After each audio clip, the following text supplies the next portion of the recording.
avant que le monde ne soit plongé dans la corruption et les ténèbres. Allah avait envoyé un prophète béni pour guider les hommes vers la vérité. Le prophète Idriss, paix sur lui.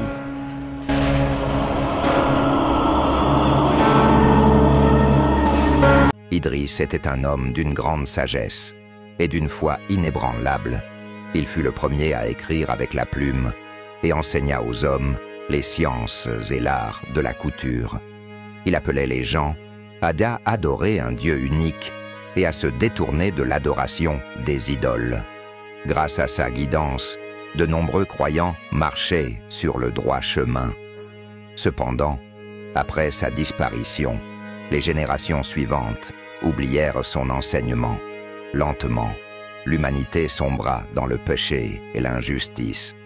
L'adoration des idoles se répandit, et la violence et la corruption gangrénèrent la société.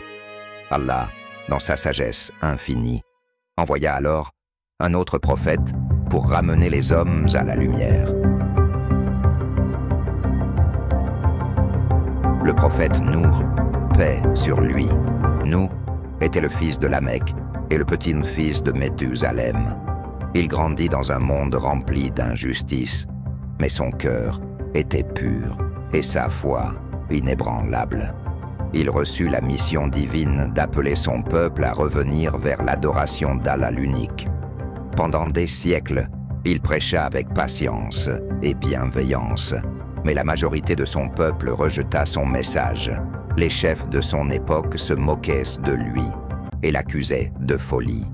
Seuls quelques fidèles acceptèrent son message, mais ils étaient persécutés et méprisés.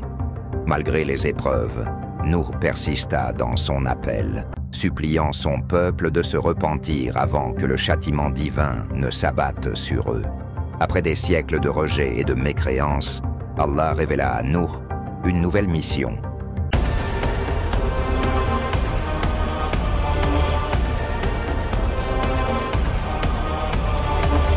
Il devait construire une immense arche, car un déluge cataclysmique allait purifier la terre de sa corruption. Obéissant sans hésitation, Nour et ses fidèles commencèrent à construire l'embarcation, gigantesque en plein désert. L'arche fut façonnée avec du bois de palmier dattier, un bois qui, naturellement, devrait couler dans l'eau. Mais par la volonté et le miracle d'Allah, ce bois servit à créer un vaisseau, capable de flotter et de résister aux vagues déchaînées. Les incroyants se moquaient d'eux, les traitant de fous.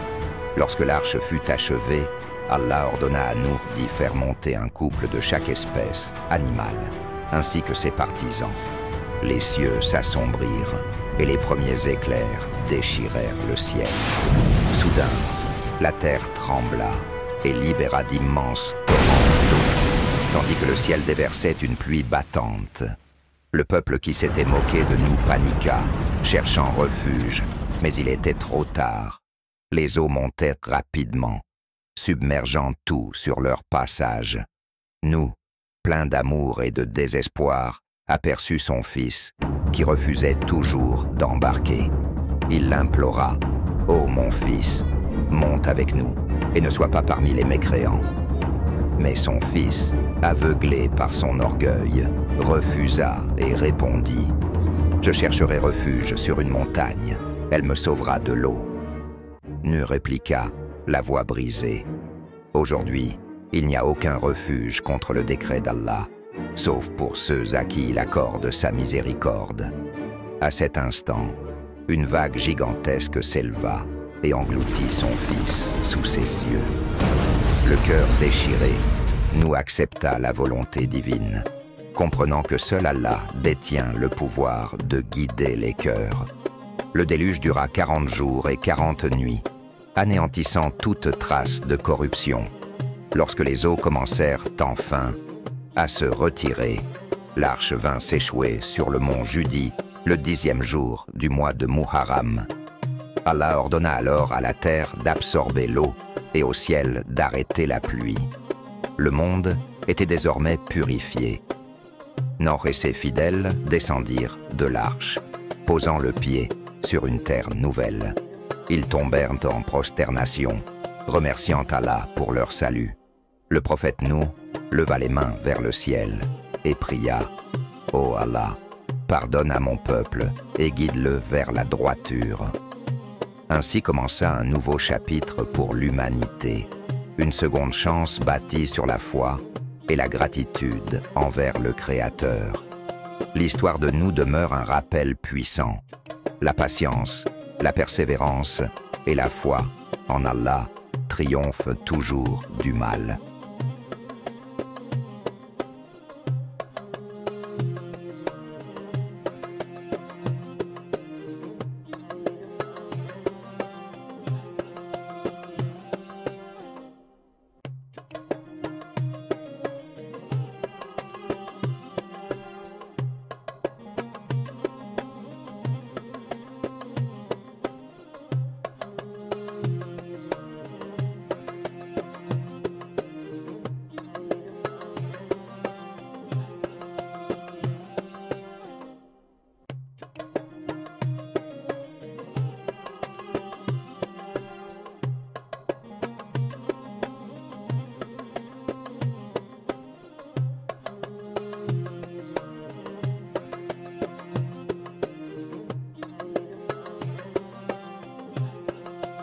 Voici quelques versets du Coran mentionnant Noé, Nuh alayhi salam, et son arche, et construit l'arche sous nos yeux, et selon notre révélation, et ne m'interpelle plus au sujet des injustes, car ils vont être noyés.